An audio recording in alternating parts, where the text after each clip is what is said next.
tienen que ir en manada.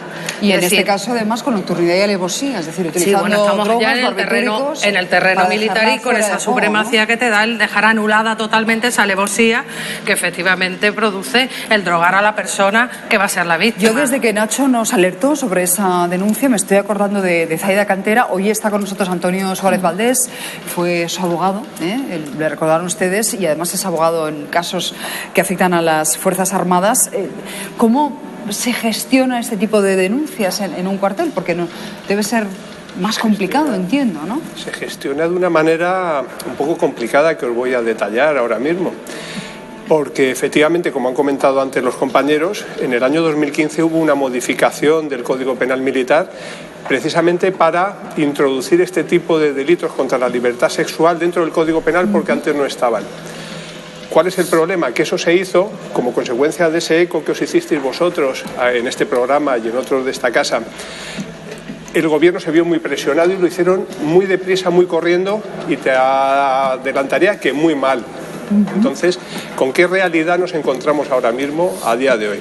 Efectivamente, el artículo 47 del Código Penal Militar establece que se impondrá una pena de 6 meses a 5 años a aquel militar de grado superior que agreda sexualmente a una subordinada, pero también que abuse de ella o que la acose sexualmente. Tú fíjate las 3 cosas que están metiendo en el mismo tipo penal.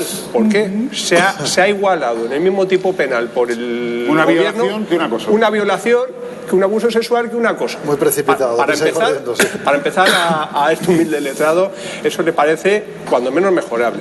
Pero luego, eso compáralo, Susana, con lo que son las penas que establece el Código Penal Ordinario. ¿Cómo se penalizan en el ejército? Mira, para empezar, lo que te acabo de decir, para un superior, 6 meses a 5 años, para iguales, si han sido soldados, estamos yendo de 6 meses a 3 años, con lo cual la pena, estamos hablando de una pena ínfima. Segunda cuestión que tienes que tener en cuenta. ¿Y eso mismo, digamos, en el ámbito civil? Bueno, ¿cómo se penalizaría? En el ámbito civil, si nos vamos a un delito de manada como el que estamos analizando, con una agresión sexual porque aquí ha habido te han puesto una droga para doblegar tu voluntad previamente, estaríamos hablando de 12 a 15 años. O sea, ¿el doble? No, el doble no, porque eso es si eres superior. En el caso de, Claro, pero cuando eres del mismo empleo, es mucho más. 6 meses a 3 años. 3 años el tope contra 15 años.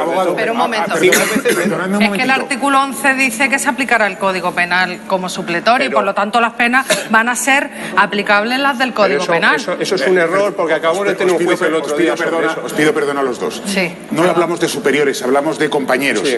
Entonces, hablando de compañeros, quiero volver con el señor Rincón, que es el abogado de la denunciante. Señor Rincón, hemos hablado de un episodio de posible violación grupal con una víctima intoxicada.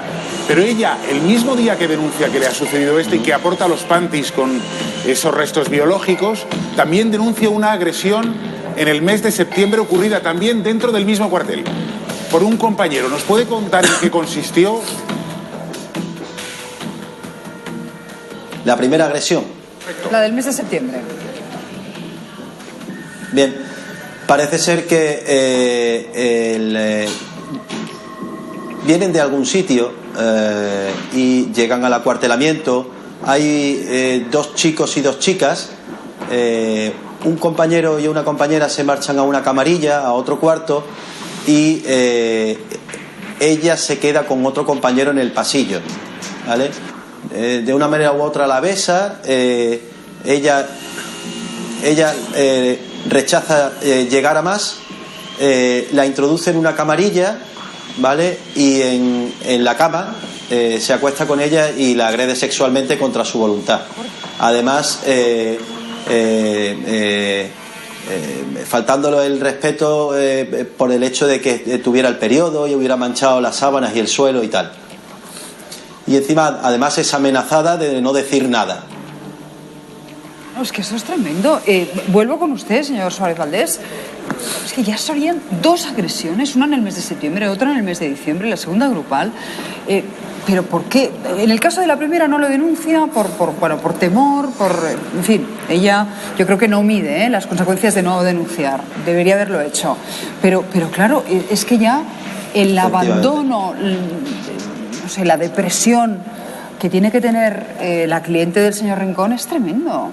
Mira, Susana, yo parto de la base de que esto es una cuestión absolutamente anecdótica dentro de las Fuerzas Armadas para empezar. Porque fíjate si es anecdótica, que es que ni siquiera el legislador cuando se puso a legislar lo tuvo en cuenta que podía haber una posible violación en manada en un cuartel. Pues es una cosa que a los que trabajamos en el ámbito nos parece como de otra galaxia. Pero lo que hay es una realidad. El Ministerio de Defensa es la ETT más grande que hay en España. El 80% de las mujeres que trabajan para el Ministerio de Defensa como soldados trabajan con contratos temporales, sometidos a renovación y con una precariedad laboral de 2 años en 2 años. Entonces, a mí me parece una cosa, no te voy a decir normal, pero te voy a decir previsible, que a una persona, que sobre todo si ha sido un superior el que la ha agredido, tenga sus reservas a la hora de denunciar esas conductas cuando su contrato está pendiente de una renovación que depende de ese letrado, es complicado. Nos estamos yendo. Vamos a ver, que quede claro que las Fuerzas Armadas son lo que son y que tienen su prestigio, y no estamos hablando de los problemas laborales hoy de las Fuerzas Armadas. No, pero perdóname, Nacho, discúlpame. Sí, pero la precariedad mucho te que puede ver. llevar a la no precariedad denunciar. en las Fuerzas Armadas o en cualquier ámbito hace que la mujer sea mucho más vulnerable a cualquier tipo de agresión, sexual o de cualquier otro tipo. La precariedad está en todos los ámbitos.